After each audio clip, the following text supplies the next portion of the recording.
Let's look at these two questions. The first one is a point -10, 24 on the terminal side of angle theta is given. We want to find the exact value of the indicated trigonometric functions. Here we need sine theta. First, we want to locate where this point is. That's easy. In the second quadrant. -5, -10, and 5, 10, 15, 20, roughly here is 24. So now we know this point is on the second quadrant. Then we need to find out the length of the hypotenuse. We know x is one leg, y is another leg. So we do by Pythagorean theorem, the hypotenuse is 10 squared plus 24 squared, the red segment. 10 squared is 100, 24 squared is 576. Added together is 676, which is the square of number 26. Of course, then C is 26. Remember, sine theta is always y over r. Cosine is x over r. You know, in the unit circle, 1r is 1. Because the radius is 1 is called unit circle. Then you will just have a y over 1. Sine theta basically is defined as y. Okay. Cosine theta in the unit circle is defined as x. So y over r, that will be 24 is the value y over r.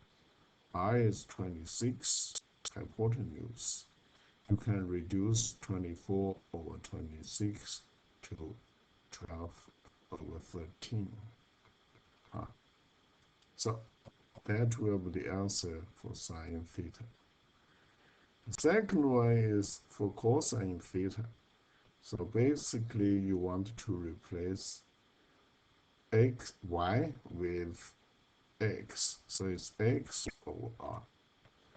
And here we have a -1/2, positive 1/5. It's no longer -10, positive 24. And here is the picture. So let me move this one a little bit.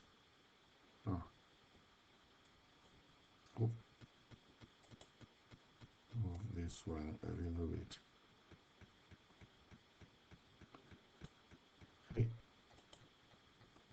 Okay, let's just move to like this. All right. Now, the point -1/2 and positive 1/5 is on the terminus side of the angle theta is given. This is angle theta, and this is the point on the terminal side. This is terminal side. Okay, you have a -1/2 for x, 1/5, that's y. So you have this point. Okay, you have this point. So the way to do this is the same. By Pythagorean theorem, you need c. So then c squared, the hypotenuse squared, is one leg, 1/2 squared, plus 1/5 squared. 1/2 squared is 1/4. 1/5 squared is 1 over 25.